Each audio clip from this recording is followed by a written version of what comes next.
ആലുവയിൽ പൊതുമരാമത്ത് വകുപ്പ് പണിത നടപ്പാത നാട്ടുകാർക്ക് തന്നെ ഭീഷണിയാകുന്നു. വീതി കുറഞ്ഞ ആലുവ പോലീസ് സ്റ്റേഷൻ റോഡിൽ 8 അടി വീതിയിൽ നടപ്പാത പണിതതോടെയാണ് പ്രദേശം അപകട മേഖലയായത് എന്നാണ് നാട്ടുകാരുടെ പരാതി.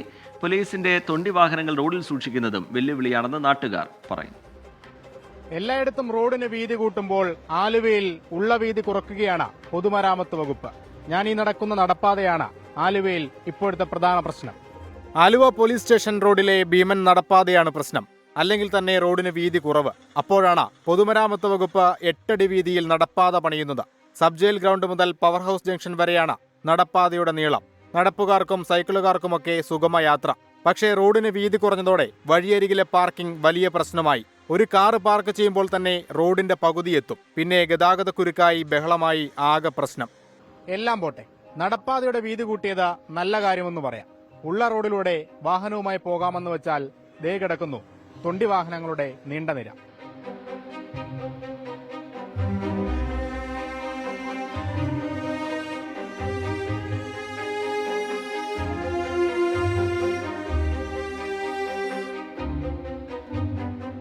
സ്കൂട്ടർ മുതൽ നാഷണൽ പെർമിറ്റ് ലോറി വരെയുണ്ട് പോലീസിന്റെ തൊണ്ടി ലിസ്റ്റിൽ.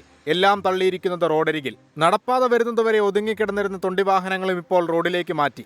സ്വകാര്യ വാഹനങ്ങളുടെ അനധികൃത പാർക്കിംഗ് തടയാൻ മനുഷ്യാവകാശ കമ്മീഷൻ വരെ ഇടപെട്ടതാണ്. എന്നിട്ടും പരിഹാരമായില്ല.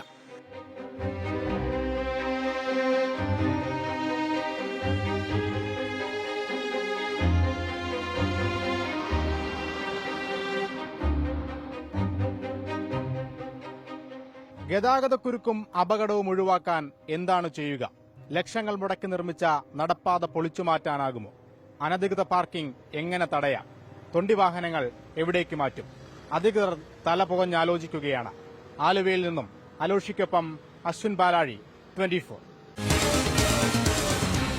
പൊതുജനം കഴുതയല്ല സാർ.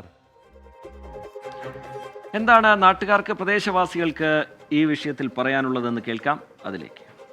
പാത വന്നതോടുകൂടി അതിന്റെ അപ്പുറത്തേക്ക് മെയിൻ റോഡിന്റെ പകുതിയോളം ഉപയോഗിച്ചാണ് ഈ തൊണ്ടി വാഹനങ്ങൾ ഇവിടെ നിലവിലിടുന്നത്. അപ്പൊ അതുകൊണ്ട് മിക്ക ദിവസങ്ങളിലും ഇവിടെ വളരെയധികം ആക്സിഡന്റുകളും കാര്യങ്ങളുമാണ്.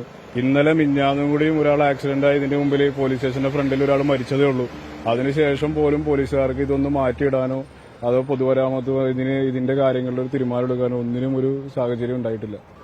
ഈ റോഡിന്റെ നിലവിലുണ്ടായിരുന്ന വീതിയിൽ സൈഡ് ഫുട്പാത്ത് വീതി കൂട്ടിയപ്പോൾ വീതി കുറയുകയും തൊണ്ടി വാഹനങ്ങൾ ഇരു സൈഡിലും കൊണ്ടുവന്ന് പാർക്ക് ചെയ്തേക്കുന്നതിന്റെ പേരിൽ സാധാരണക്കാരായ യാത്രക്കാർക്കും മറ്റുള്ള വണ്ടികൾ പോകാനും ഒക്കെ ബുദ്ധിമുട്ടാണ്.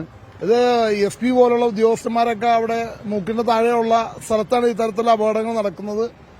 ദിവസവും SP ഒക്കെ അതിലെ പോകുന്നതാണ്. അപ്പോൾ അവരുടെയൊക്കെ ശ്രദ്ധയിൽ ഇത് പെട്ടിട്ടും ഇത് ആവശ്യമായ നടപടികൾ എടുക്കാഞ്ഞത് വലിയ ഒരു നമുക്ക് തന്നെ നാണക്കേടുണ്ടായിരിക്കുന്ന സംഭവമാണ്. അപ്പോൾ അതുകൊണ്ട് വളരെ അടിയന്തരമായിട്ട് ആ കാര്യത്തിൽ ഒരു പരിഹാരം ഉണ്ടാക്കണം. 2 വീലർ കൊണ്ട് പോകുമ്പോൾ ഞാനടക്കം എല്ലാവരും ശരിക്കും ഭയപ്പെട്ട് അതിലെ പോകുന്നത്. ഈ വണ്ടികളെല്ലാം റോഡിൽ ഇതുപോലെ മുമ്പ് ഇതെല്ലാം മാറ്റിച്ചതാണ്. ഇതെല്ലാം മാറ്റി ക്ലിയർ ആക്കിയതാ. പിന്നീട് വീണ്ടും ഇത് ആവർത്തിച്ചേക്കാണത്. അപ്പൊ ഇത് എത്രയും പെട്ടെന്ന് ഇതിന്റെ ഉത്തരവാദിത്തപ്പെട്ട ഉദ്യോഗസ്ഥരത് മാറ്റി തന്നെന്ന് ഞങ്ങൾ അഭ്യർത്ഥിക്കുകയാണ് ശരിക്കും. ലോകത്തെവിടെയായാലും ഏത് സമയത്തും 24 വാർത്തകളും ഓഗ്മെന്റഡ് റിയാലിറ്റി പാക്കേജുകളും എക്സ്പ്ലെയിനറുകളും വിശദമായി കാണാൻ ഞങ്ങളുടെ യൂട്യൂബ് ചാനൽ നിങ്ങൾക്ക് സബ്സ്ക്രൈബ് ചെയ്യാം.